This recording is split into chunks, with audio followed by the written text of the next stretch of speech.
اس animation کو دیکھیں, یہ جنگ اس زمانے میں ایگزیکٹلی اسی طرح لگ رہی ہوگی, کیونکہ یہ ہے مسلمانوں کی 30,000 کی فوج اور ان کے سامنے یہ کھڑی ہے رومن امپائر کی 2 لاکھ کی فوج. اتنا بڑا ڈفرنس.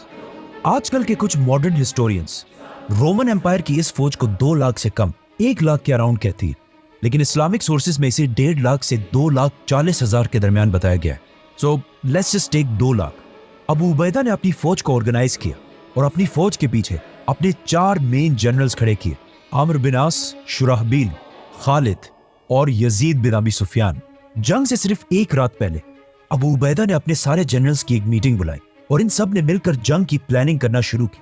اب جب یہ سارے اس جنگ کی پلاننگ کر رہے تھے تو اچانک ابو عبیدہ رضی اللہ تعالیٰ عنہ نے کہا کہ آپ سب کا اس بارے میں کیا خیال ہے کہ ہم صرف اس جنگ کے لیے لیڈر کو بدل دیں, مطلب میری جگہ خالد بن ولید کو اس جنگ کا لیڈر بنائیں اور آرمی چیف میں ہی ہوں کیونکہ ہم خلیفہ کے آرڈرز کے خلاف نہیں جا سکتے, لیکن صرف اس جنگ کے لیے. What do you think؟ اس پر سارے جنرلز نے کہا کہ یہ کیا بات کہی آپ نے, یہ تو ہم سب بھی سوچ رہے تھے, اور جنگ کا اصل مزہ تو اب آئے گا, کیونکہ ان سب کو پتا تھا کہ اس جنگ میں خالد بن ولید جیسے دماغ کی بہت سخت ضرورت پڑے گی. تو اگلے دن مطلب جنگ یرموک کے پہلے دن ابو عبیدہ ابن جراح اپنی پوزیشن سے نیچے آئے اور عام جنرلز کی رینکس میں کھڑے ہو گئے, اور خالد بن ولید پیچھے آ کر دوبارہ آرمی چیف کی پوزیشن پر کھڑے ہو گئے اور جنگ شروع ہوئی.